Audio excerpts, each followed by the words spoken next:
Tu vois les belles photos d'objets ou de papeterie prises du dessus?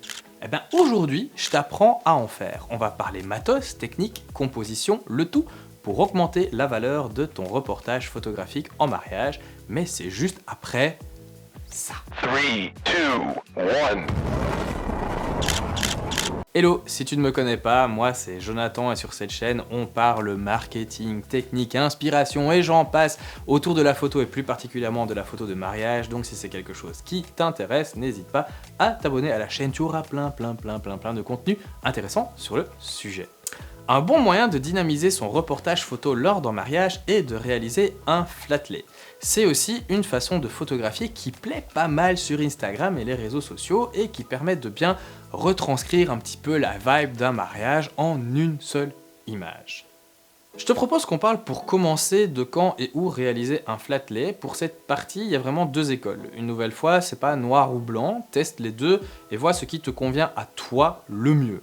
Le premier endroit et le premier moment, c'est le jour même du mariage lors des préparatifs. Ce que j'aime bien, c'est que tu peux vraiment trouver des textures et des endroits qui correspondent parfaitement au mariage vu que tu es sur place et sur les lieux même de l'événement. Le souci, c'est le temps. Moi, je demande d'ailleurs aux mariés qui me préparent dans une petite boîte le faire-part, les chaussures, le parfum qu'ils vont mettre, etc. Voilà, comme ça, dès que j'arrive, j'ai la boîte et je commence par ça. C'est pour ça que je le fais durant les préparatifs où c'est encore un moment un petit peu relax de la journée. Le point négatif, c'est le manque de contrôle et parfois le manque de texture intéressante. Si tu arrives dans un endroit qui est un petit peu dégueulasse, tant pis, tu dois faire avec. La deuxième école, c'est de la réaliser après le mariage chez toi. Pour avoir testé les deux, je trouve qu'avec ces techniques-là, tu peux beaucoup plus réfléchir ta photo et vraiment prendre le temps de bien la composer, mais tu perds un petit peu la spontanéité de la journée de mariage, donc teste et prends une nouvelle fois ce qui te correspond. Par rapport au matériel, il te faudra toujours un fond sur lequel organiser les objets de ta photo. Soit tu repères des textures intéressantes, ou alors tu peux aussi acheter des fonds prévus exprès pour le flatlay, ou même les faire toi-même avec du bois, du carton que tu peux peindre, etc. Perso, moi j'en ai acheté deux de la marque Bresser, un que j'aime beaucoup et un autre qui est profondément dégueulasse. Voilà, ouais. Les joies d'acheter ça sur internet. Voilà. Il devait être beau, ça, on dirait un truc de cuir dégueu, enfin bon bref. Il te faudra ensuite la papeterie et des accessoires que tu trouves utiles. Niveau objectif, moi je le fais au 35 mm, le 50 peut fonctionner aussi. Au niveau de la technique, tu peux organiser les éléments comme tu le veux et dans tous les sens, mais il y a trois types d'organisation qui fonctionnent assez bien. Le triangle, le cercle et la diagonale. Je te laisse faire la capture d'écran pour l'avoir sur ton téléphone pour l'utiliser en mariage. T'es prêt? C'est parti. Je te conseille de shooter au minimum à f4 et de créer du relief et de prendre une photo d'ensemble, puis de créer des petites vignettes par après. Je te propose d'ailleurs qu'on réalise un flatlay ensemble. Salut YouTube. Je remarque au final que c'est la première fois que tu vas voir mon corps en entier. Tu vois que petit à petit on apprend à se connaître. J'espère que tu ne vas pas être trop impressionné.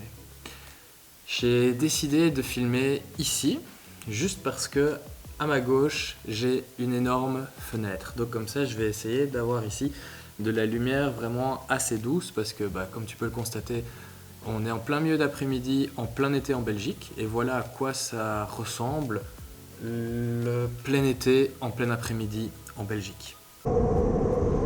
Voilà, donc du coup, je pourrais décider de faire mon flatlay directement sur le sol. Mais j'ai ici un fond et mes fonds, ils font ça. Du coup, c'est vachement plus intéressant de faire sur un fond. Non, juste sérieusement, en fait, le fond ici est nettement plus foncé et donc du coup, ça m'intéresse beaucoup plus pour faire ressortir justement cette papeterie-là. Alors, comme tu peux le voir sur le mariage ici, j'ai récupéré en fait les invitations. Je demande toujours au couple de m'envoyer le save the date, le faire-part, etc. Donc, j'ai justement une première petite carte là de save the date, j'ai l'invitation proprement dit et j'ai toutes les informations par rapport au mariage. J'ai aussi récupéré sur l'étape du mariage, mais ça c'est un truc que tu peux demander aussi au fleuriste quand il arrive, des parties en fait du bouquet ou de la décoration. Donc ici ils avaient vraiment axé la décoration du mariage sur l'eucalyptus, donc du coup j'ai justement rapporté voilà, deux petits bouts d'eucalyptus séchés du mariage.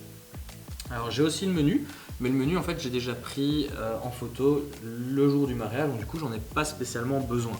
Donc ici j'ai trois petits cartons que j'aimerais bien un petit peu mettre en scène. Alors ce qui est intéressant, c'est de toujours créer du volume.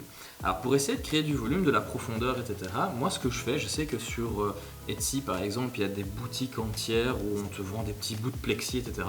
Absolument pas besoin de ça. Moi ce que je fais, c'est que je prends des cartes de visite. Comme de toute façon j'en ai toujours sur moi sur les mariages, bah voilà, je les prends et il suffit juste de les placer en dessous pour créer un minimum de profondeur. Je trouve ça super intéressant et ça coûte pas cher vu qu'on en a en plus sur soi, on risque pas de les oublier. J'ai aussi chopé sur les tables du mariage, voilà ici des petites découpes de bois qu'ils avaient fait, ils avaient mis ça sur toutes les tables pour un petit peu décorer, c'est un truc que j'aimerais bien utiliser aussi.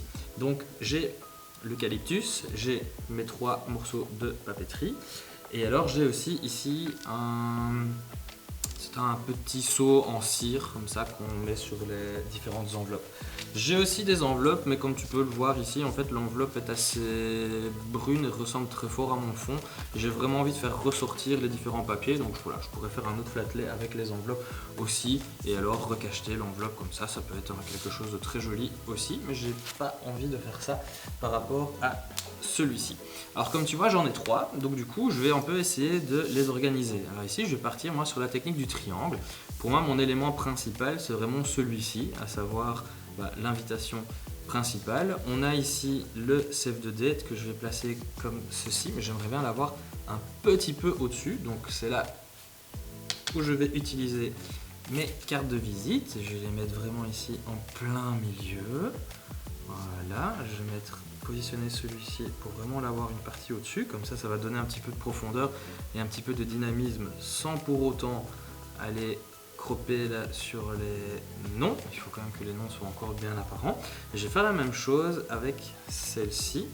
Je vais juste dynamiser voilà, en mettant aussi hop, un peu de hauteur. Et là par contre je ne vais pas les faire toucher. Je vois que ceci ça peut être pas mal de les mettre ici. J'aime toujours bien prendre 3, le chiffre 3 en fait, j'ai remarqué qu'en termes de décoration, etc., c'était toujours le chiffre 3 qui était hyper intéressant. Je vais rajouter ceci ici, je trouve ça joli, comme ça remplit un petit peu le vide que j'avais laissé là. Je vais faire ici une petite symétrie comme ceci juste au-dessus, c'est encore très joli. Et puis alors je vais rajouter l'eucalyptus, voilà, pile ici entre les deux.